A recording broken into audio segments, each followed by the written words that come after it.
All right, let's jump right in. In this explainer, we are going to tackle a really critical topic for your FRCA finals: cardiac surgery-associated acute kidney injury, or CSA-AKI. So here's the game plan. We're going to cover what it is, get into the nitty-gritty of why it happens, figure out who's most at risk and how to spot it, and then, most importantly, talk about what we can actually do to prevent and manage it. Let's kick things off with a number that should really get your attention.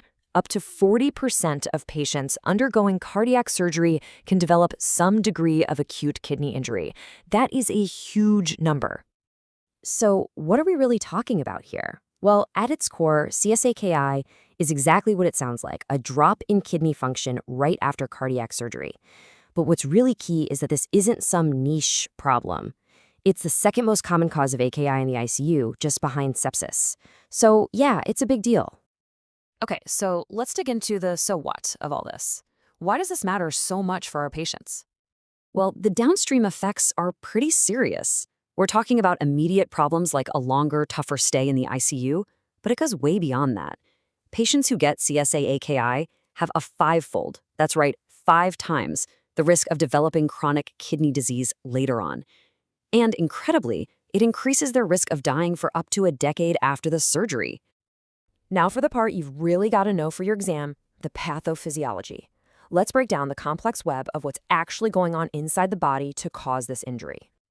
Okay, this diagram might look a little busy at first, but don't worry. It really all boils down to a perfect storm of 5 key things going wrong at the same time. We've got hypoperfusion, hypoxia, a major neurohumoral response, massive inflammation, and something called oxidative stress. Let's tackle them one by one. First up, hypoperfusion. Basically, the kidney isn't getting enough blood flow. Now, the kidney has this clever built-in system called autoregulation to protect itself, but it's not foolproof. Once the mean arterial pressure drops below about 80, that system starts to fail. On top of that, you've got hypoxia. The priming fluid in the cardiopulmonary bypass circuit dilutes the patient's blood, which means it can't carry as much oxygen, about 20% less, in fact. And this slide shows why that drop in oxygen is so critical. The kidney isn't uniform. The inner part, the medulla, is already living on a knife edge, with an oxygen tension of just 10 to 30 millimeters of mercury. It's incredibly vulnerable. So any further drop in oxygen supply is going to hit the medulla first and hardest. Then comes this triple threat. The body's own stress response goes into overdrive, activating the sympathetic nervous system and the RAS, which clamps down on the very blood vessels supplying the kidney. Then, the blood's contact with the foreign surface of the bypass circuit triggers a huge inflammatory response. And finally, when you restore blood flow after it's been low, you get this damaging burst of reactive oxygen species. It's these multiple hits that really injure the kidney.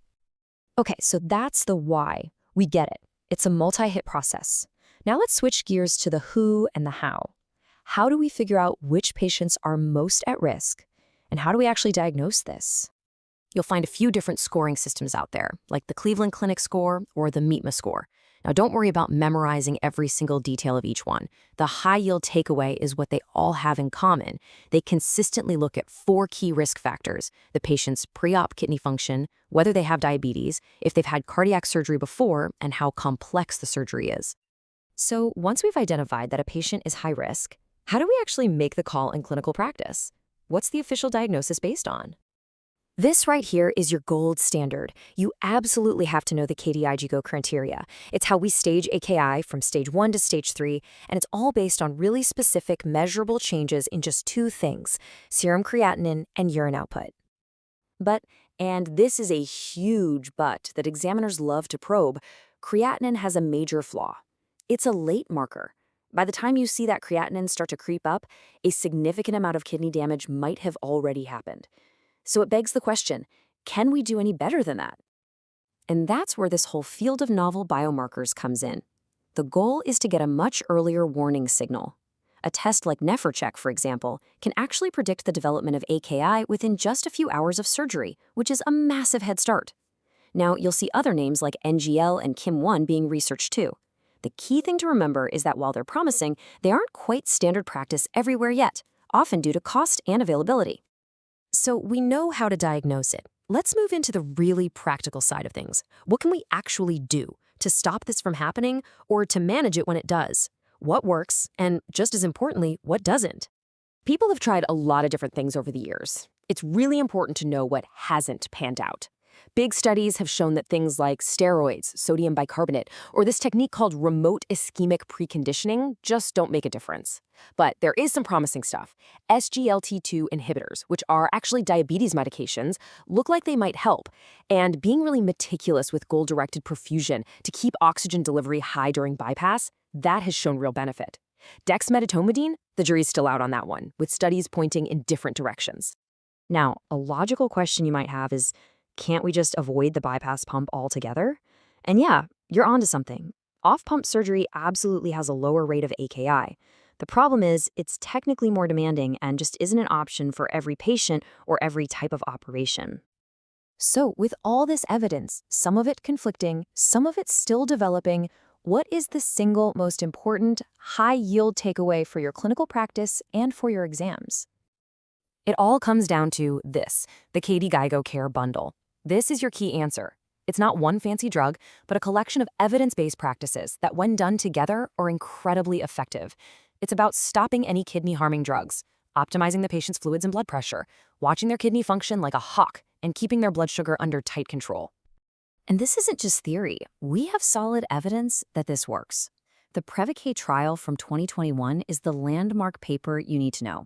It showed that when you apply this bundle to high-risk patients, you significantly reduce the incidence of moderate and severe AKI. It really works. And that right there is your summary statement. There is no magic bullet for CSA-AKI. You can't just give one drug or use one trick. Success comes from applying a standardized multi-pronged protocol like the KDIGO bundle to protect the kidney from all those different hits we talked about earlier. If you want to do a deeper dive on all of this, the main source for this explainer was an absolutely brilliant review article in BJA Education from 2026. I'd say that's essential reading for the exam.